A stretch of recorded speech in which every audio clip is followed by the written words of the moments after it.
એક મોટા હાય અગજનને ભગવાન શંકરે તેમના ત્રિશૂળથી વધ કર્યો હતો સાહેબ. પછી તેમનું દૈત્ય શરીર તેમના શિવલિંગમાં ચડાવી દીધું હતું. આ કહાની છે હિમાચલ પ્રદેશ કુલ્લુ ઘાટીની છે. પૌરાણિક કાળમાં કુલ્લાદ નામનો રાક્ષસ હતો. આ માયાવી રાક્ષસ તબાહી એટલી મચાવી હતી. આ રાક્ષસે એક ભયાનક પછી ચાલ ચલે છે અને તેનું વિશાળ રૂપ ભયાનક અગજનના રૂપમાં લઈ લીધું. ત્યાં એક નદી હતી, તેનું નામ હતું વ્યાસ નદી. તેની આડે રહીને પાણી બધું રોકાઈ લીધું. તેની ઈચ્છા હતી કે નદીનું પાણી એટલું ઓવરફુલ થઈ જાય કે પૂરી ઘાટી અને ગામ ડૂબીને મરી જાય. જ્યારે પાણી ગામમાં ફરી વળ્યું, લોકો ડૂબવા લાગ્યા અને બૂમો પાડવા લાગ્યા. ત્યારે લોકોએ ભગવાન શંકરને પ્રાર્થના કરવા લાગ્યા.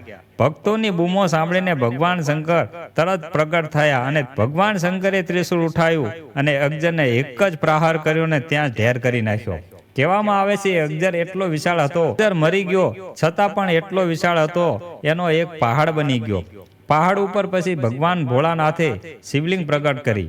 આ પહાડ એટલો ઊંચો હતો કે આકાશ વીજળી પડવાનો પણ ખતરો બની રહેતો, જેને લીધે ગામ બળીને રાખ થઈ શકતું હતું. ત્યારે ભગવાન શંકરે આ ઘાટીની રક્ષા માટે ભગવાને અનોખું બલિદાન આપ્યું અને ઇન્દ્રદેવને પ્રસન્ન કર્યા કે જ્યારે પણ વીજળી પડે ને તો મારી ઉપર પડે, ગામમાં કોઈને ઈજા ના થવી જોઈએ. આજ પણ એ જ થાય છે. ભગવાન શંકરની આકાશી વીજળીની તેમની ઉપર પડે છે. વીજળીના પ્રહારથી શિવલિંગ તૂટી જાય છે.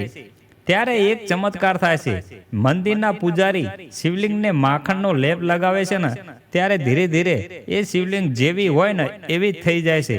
આ ચમત્કાર છે સાહેબ મહાદેવજીનો. તો મિત્રો, આવા વિડીયો જોવા માટે અમારી આઈડીને ફોલો કરી લેજો. આ વિડીયો શેર કરી કમેન્ટમાં હર હર મહાદેવ લખીને જજો. જય ભોલેનાથ.